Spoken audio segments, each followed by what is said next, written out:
अरे का जी साली जी, लाली लगावे में देर हो गई है का? का करो, अच्छा चीज के तो इंतजार कर ही के न पड़ेला। ऐसे भी और दीदिया खातिर हमार भैया बहुत इंतजार कइले बाड़े। हमार दीदिया तो एक पीस बढ़ले नु बिया, एकर जोड़ा केनहू ना मिली, का बुझनी? अरे हाँ जी, राउर दीदी तो ठीक बढ़ले बाड़ी, लेकिन राउरो जोड़ा केहू नहीं खे। ई तो बात सही है बा। तो फरिया लियो का है भाई? हाँ भैया दिखा दी अपन क्वालिटी। तो आई फरिया लिहल जाओ।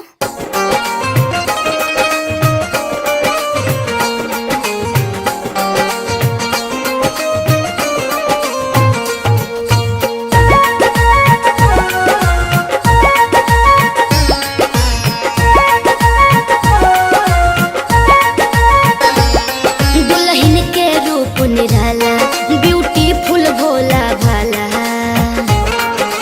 का बुझने? ए जी, दुल्हन के रूप निराला, ब्यूटीफुल भोला भाला, हमारा दीदिया के आगे दुल्हा तो लागस काला।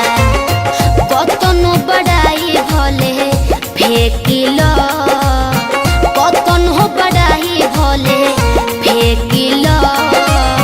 देखिलो ए साली देखिलो हुनी देखिलो, देखिलो ए साली देखिलो हुनी देखिलो, तो अपना बहिनी जोग जी जाके देखिलो, अपना बहिनी जोग जी जाके देखिलो।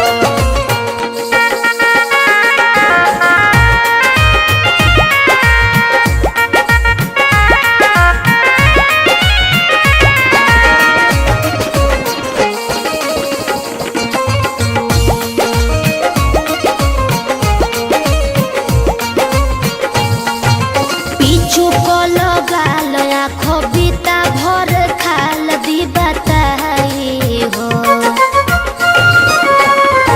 ए कहाला पकाहे तू पिनिक जालो जीजा जी के भाई हो। तो बहिनी के तोहरा बड़ भाग हुई है साली हो, तब तोहरा ई दिदिया के सुहाग हुई है साली हो।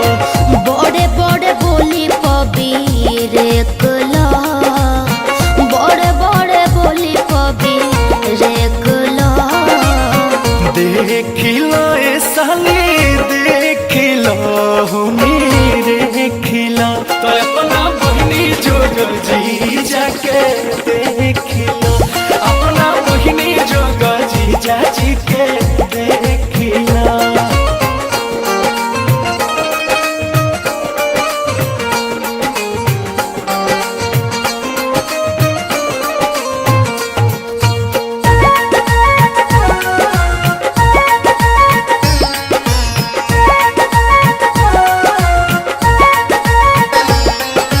दुल्हा बराबरी ना कबो दुल्हन के करे पाई हो।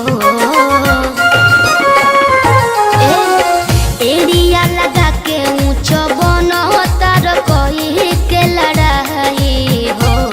तो अंकुश करता भीरी कला कतनो तू बड़ैया हो, आखिर तोहरा दिदिया के ले जाई है राजा भैया हो।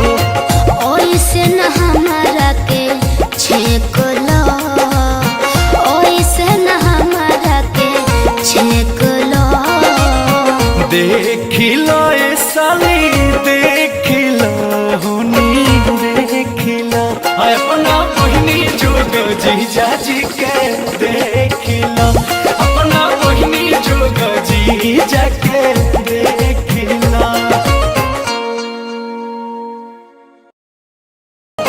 देखिलो ए साली देखिलो हुनी देखिलो, तो अपना बहिनी जोग जी जाके देखिलो।